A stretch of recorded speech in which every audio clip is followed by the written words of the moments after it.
first, standing for love, fighting for freedom and building community. And how that looks like first is being in opposition to this building across the street, the CPD black site known as Homan Square, where thousands of people have been illegally detained and tortured. And we believe that is a practice representative of how destructive a violent policing can be, and that facility and that building should be closed down. And the resources that it takes to operate, and the actual money, should be put back and invested into this community, into programs and institutions that actually do keep people safe. A lot of folks don't know that it exists because it doesn't even show up on the map. It's important because over 14,000 people, probably more, have been disappeared in there, which means there's no due process, no family knows where they're at, their lawyer doesn't know where they're at, and they're being tortured and forced into false confessions. And when we're thinking about the reason why policing shouldn't exist, Homan Square is an example of that. It's a manifestation of policing and how bad it has gotten over the years. So folks should know it exists, because if we defund buildings like this and reinvest in our communities, then we won't need policing. We need some answers, because right now we got full of questions with no answers. And yet the only thing they do is sit in there, laugh, and sit and talk about, oh, look at them, they out there giving back to their community. They just don't know, they ain't doing that much. They don't care about what we out here doing. Because guess what, they still getting paid while we out here in this hot sun, but we going to continue to do it.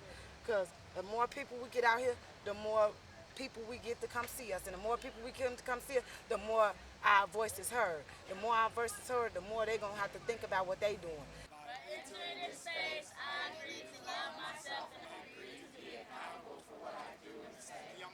Struggle against racism, sexism, ageism, homophobia, transphobia, ableism, classism, misogyny, shame, and other harmful systems. I agree to handle conflict with love, respect, without calling the police. I agree that my gifts bring value to this space, and I receive the gifts this space offers me. At first, we were like almost 24 hours a day, but the capacity of cooking that much food has stretched a little thin, so we have more like 3 to 4 meals a day. But we also give away like produce and like bread and canned goods, so we have like a free grocery store as well, where people can just walk up and take things to take home to cook. And back there, it's a pantry. I mean, you can look if you want, but it's pretty straightforward. It just amazes me that we were able to build a pantry and have a kitchen outside. We built this community. This is our land. This our land, so we can take it back at any moment. And that's what people got to understand.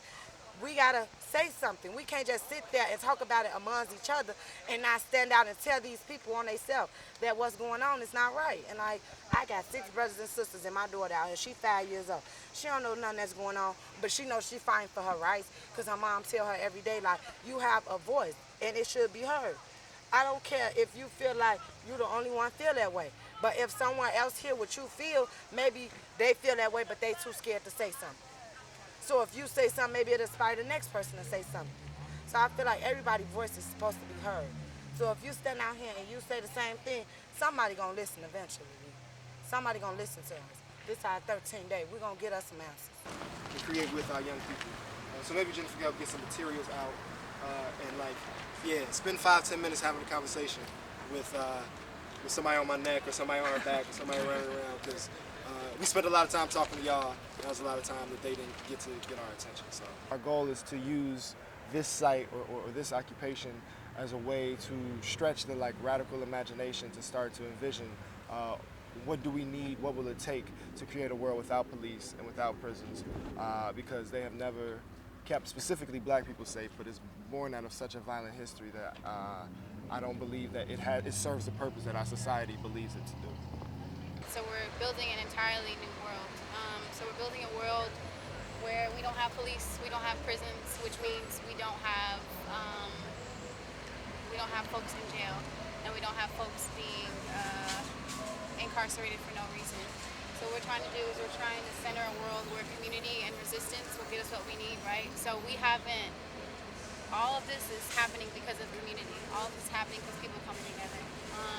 So what we're trying to build here really is a place where people feel safe in their neighborhood, right?